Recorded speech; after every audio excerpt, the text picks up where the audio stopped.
Zahi is an excellent example. He does not want to even entertain the notion that there's some sort of a gap in the knowledge of history. If you just say the word Atlantis to Zahi Hawass, he goes berserk. He absolutely goes nuts. And that's irrational too, since we know that the Atlantis story comes from Plato. We know that Plato said the source of that story was in ancient Egypt, in the temple of Neith at Sais in the Delta. An ancestor, Solon, visited that temple and was told the story, which he put into the word. Atlantis is not an ancient Egyptian word. That's one of the problems. But he called it Atlantis. But at Edfu in Upper Egypt, there's a whole story of a homeland of the primeval ones that was destroyed in a great cataclysm and flooded by the sea, leaving only a few survivors who traveled around the world seeking to restart civilization. It's told very clearly in the Edfu building texts, which fortunately have now been completely translated, sadly only into German. I hope we'll see the full English translation in due course. But the translations I was working from when I first studied them are very good, and they've been reinforced and supported by this new fuller translation.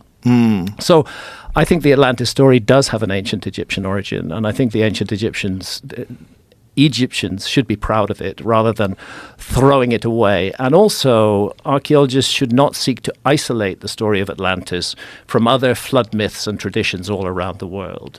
And that's a problem too. I mean, we have hundreds of myths and traditions from countries all around the globe which speak of a great global cataclysm, a huge flood, often wildfires,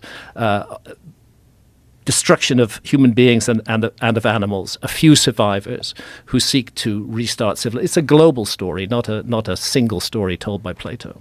And, I mean, if you hear the same story from so many different cultures, at what point in time do you go, maybe there's something to this? I mean, it's just very strange to try to deny that. Again, we have this... Especially with the physical evidence. Yeah, especially with the physical evidence. And it's interesting with the physical evidence, like Göbekli Tepe, which is 11,600 years old. I mean, it used to be argued, Robert Schoch and John Anthony West's work on the Great Sphinx, suggesting that the Sphinx could be 12,000 plus years old.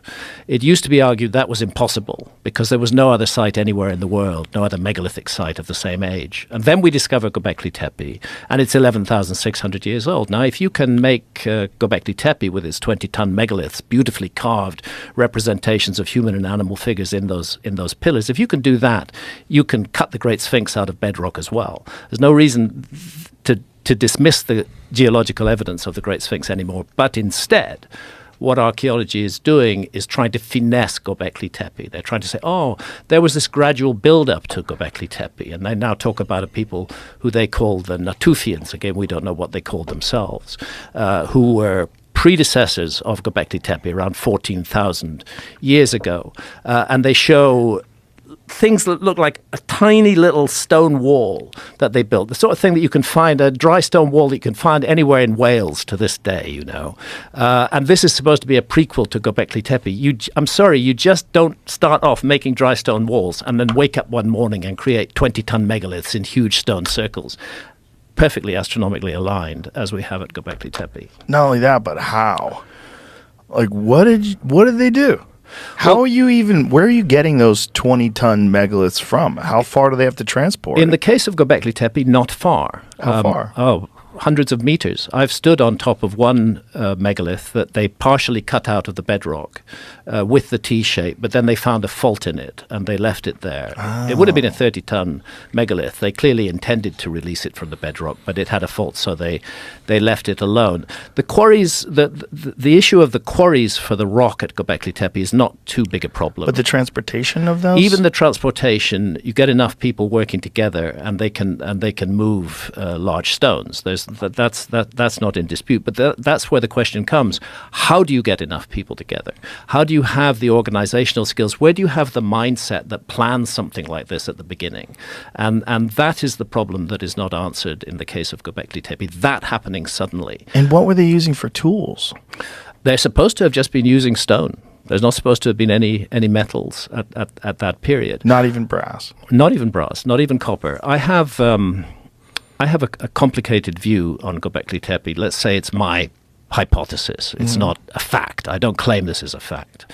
I think that what we're looking at Göbekli Tepe, there's no doubt that the population of around Göbekli Tepe were all hunter-gatherers when Göbekli Tepe started to be made. And that's the weirdest thing of all, because previously archaeology always used to say hunter-gatherer cultures did not have the manpower, did not have the organizational skills, could not generate the surpluses that would allow people to specialize in architecture and engineering and astronomy and so on. So it used to be said that hunter-gatherers couldn't do that. Now archaeologists have backpedaled on that and they're saying, well, yeah, clearly hunter-gatherers did it.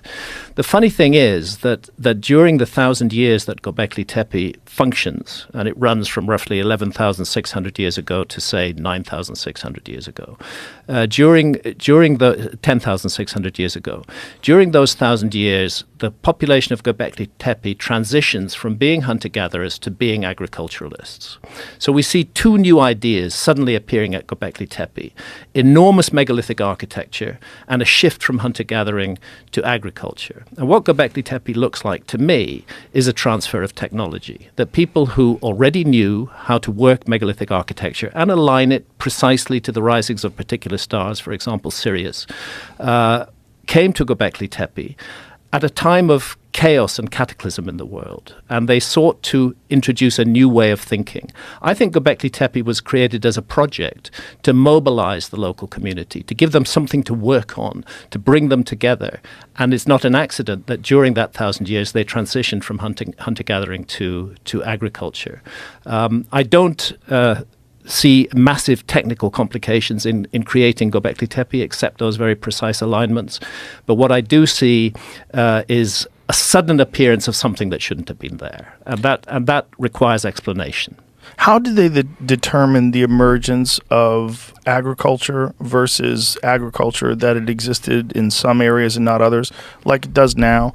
Like you can go to the Amazon and you can see hunter-gatherers, and then you can go to Sao Paulo and see a major metropolitan city. I was just in Manaus, and it's fascinating, actually. They have a tower up there on the edge of the jungle, extending endlessly, infinitely into the distance is the Amazon rainforest. Wow. Turn the other way, and there's the city of Manaus. Wow! Looking at you with its skyscrapers. That's got to be wild. It's a wild sight to see, actually, the interesting thing about the Amazon, Joe, is it's been grievously misunderstood over the years, and fortunately, archaeology is beginning to come to terms with it. There was agriculture in the Amazon, going back a very long way, going back at least 10,000 years, maybe further. And we may have discussed this before, but there's this curious soil